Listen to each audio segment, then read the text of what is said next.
Well, hello, Indiana. Hello.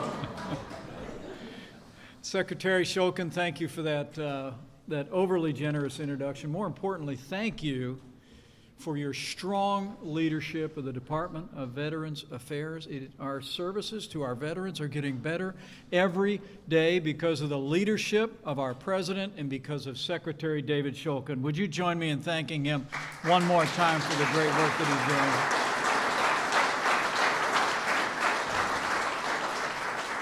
And it is great to be with all of you today, humbling in fact, to be among so many American heroes, so many Hoosier heroes, veterans of the Lafayette Honor Flight, and on behalf of the President of the United States and the entire First Family, welcome to the White House.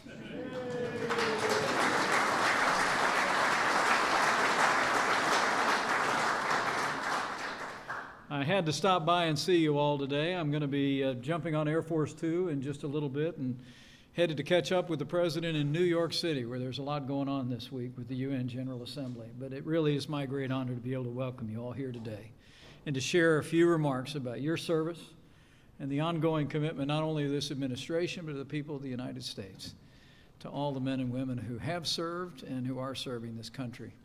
But before I go one step further, I expect there's probably some Air Force in the room, and I'm told that today is the 70th birthday of the United States Air Force. So let's hear it.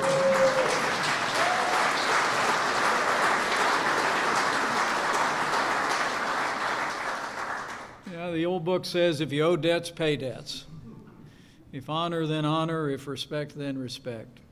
And I'm just here today on behalf of your President and our entire administration to pay a debt of gratitude, a debt of honor, and a debt of respect to each and every one of you who stepped up, stepped forward, and put on the uniform of the United States in your time. As President said recently, you are part of a long, unbroken chain of American heroes. And on behalf of your Commander-in-Chief and all the American people, thank you for your service.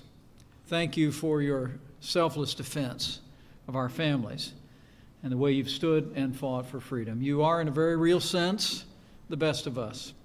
We owe you a debt we can never fully repay. Each of you served in Vietnam, I'm told, on that front line of freedom. Amidst the jungles and the rice paddies, you stood strong, and the image of your courage is forever seared into the mind of the American people.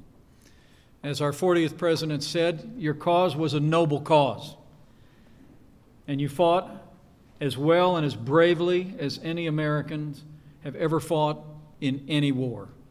And on behalf of President Donald Trump and my family and a grateful America, I say to all the Vietnam veterans who are here, welcome home.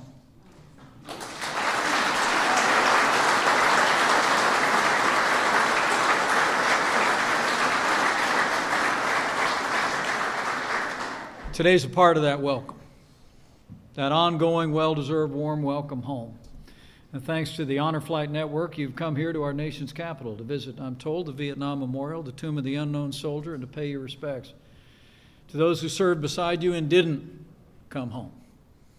Before I go further, let me just take a minute. Take a minute to say thank you to the Honor Flight Network and all these great red shirt wearing volunteers who are here with us today. For more than a decade, the Honor Flight Network has brought heroes like every one of you to Washington, D.C. to see firsthand how our nation has remembered, memorialized, and immortalized your service to America. Today, the Honor Flight Network has more than 125 hubs, including Lafayette Honor Flight. And I'd especially like to thank not only the co-presidents, Pamela Mao and Dana Van, who are two Gold Star moms who've organized 17 flights. Let's hear it for them. Where are they?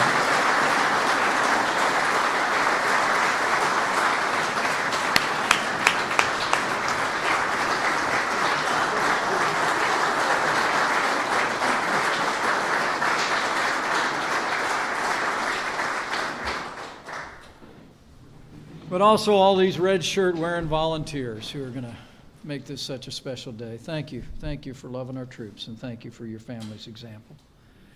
We honor your service through memorials here in our nation's capital.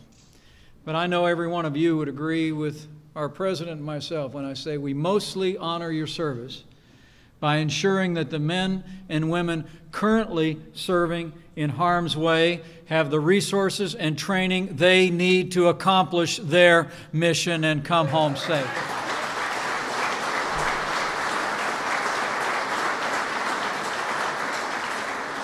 I'm pleased to report to all the veterans gathered here, President Trump has already signed the largest increase in military spending in nearly a decade.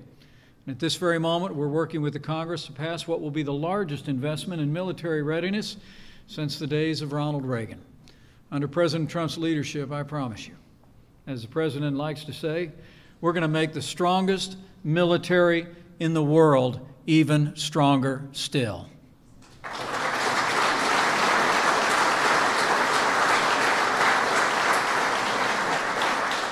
And as the President made clear in his address on Afghanistan just a little more than a month ago here at Fort Myer, we will be giving our men and women in uniform a plan for victory. And I'll promise you this, under this Commander-in-Chief, when America goes to fight, America will go to fight to win.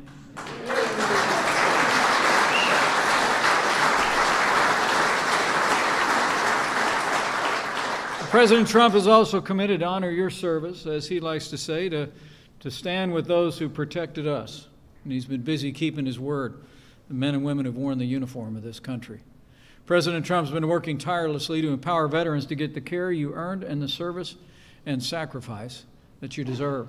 Whether it's at the VA or even at a private health care provider, we've been working with the Congress to advance opportunities in legislation that expands choices for veterans. Secretary Shulkin has been very active in this regard, and we commend him for it. I know the President is grateful. The President actually extended the Veterans Choice Program in April, and last month he signed into law legislation that will expand the Veterans Choice Program with an additional $2.1 billion per year. We're going to open the doorway to better health care for our veterans all across America in real time. And working with Secretary Shulkin and his team, our entire administration is working every day to make the VA as efficient, effective, and as accountable as each and every one of you deserve. We've already established a new White House VA hotline, principally staffed by veterans, for veterans.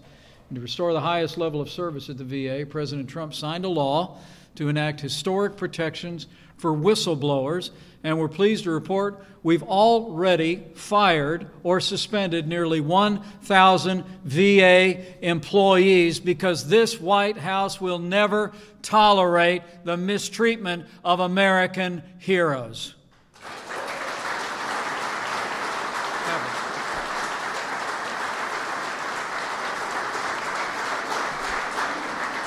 As President Trump said not long ago, in his words, we will not rest until all of America's great veterans can receive the care they so richly deserve. As I close, let me say what a special joy it is to have a chance to stand with so many great Hoosiers who've worn the uniform of the United States. You know, my life never took me into the armed forces, but I'm proud to say that my dad served in the United States Army and served in Korea, and I'm an especially proud father of a United States Marine. You know, it was just a few short months ago that I traveled to the country where my father saw combat. I literally stood at what was near the demilitarized zone, the 38th parallel as it's known, on that front line of freedom where South Korea meets North Korea. I looked out at the hills, and the commanding officer pointed me in the direction of where Pork Chop Hill actually was, just over the horizon where my dad fought together with his brothers in the 45th Infantry Division. You know, my dad got a Bronze Star for his service, and my family allows me to proudly display that medal in my office here in the West Wing. But I got to be honest with you, when my brothers and sisters and I were growing up, Dad didn't keep the medal on his desk. It wasn't framed and on the wall. It was in a drawer where no one could see it. My dad didn't talk a whole lot about his time in combat. And those of you that have seen combat, all those gathered here, know whereof I speak more than I ever will. I mean, my dad really didn't consider himself a hero. Whenever we'd ask him about it, he'd say the heroes were my friends that didn't come home. You know, in just a few hours, you all are going to have an opportunity to go pay your respects at the Vietnam Memorial and lay a wreath at the tomb of the unknown soldier. And I know you're going to be feeling just exactly the same way. But all of you here today, I know, carry a burden in your heart. And I want you all to know that it's something I think civilians like me will never fully understand. Just know that you carry the deepest respect of the American people and all of those who have prospered under the freedom and the liberty that you defended. And as you carry this burden deep in your hearts, just know that you don't carry it alone. I promise you. The American people will always be grateful for your service. We'll always stand with you and all the men and women of the armed forces, past and present. And I'll make you one more promise. The veterans of this country and the members of our armed forces will never have a better friend in the White House than President Donald Trump.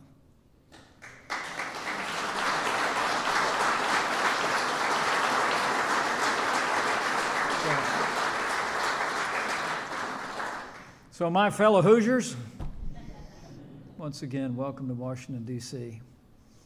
It's really a great honor to be able to welcome you here to the White House, and it's a deeply humbling one. Deeply humbling for me to have the opportunity to serve here in this new capacity, and deeply humbling for me to be able to stand before all of you today. I hope today is, for you, as deeply meaningful as it is for me to be able to welcome you here. And so let me close simply by saying, on behalf of President Donald Trump and all the American people, thank you for your service. May God bless each and every one of you and all those that will be remembered in your honor flight today. And may God continue to bless the United States of America. Thank you very much.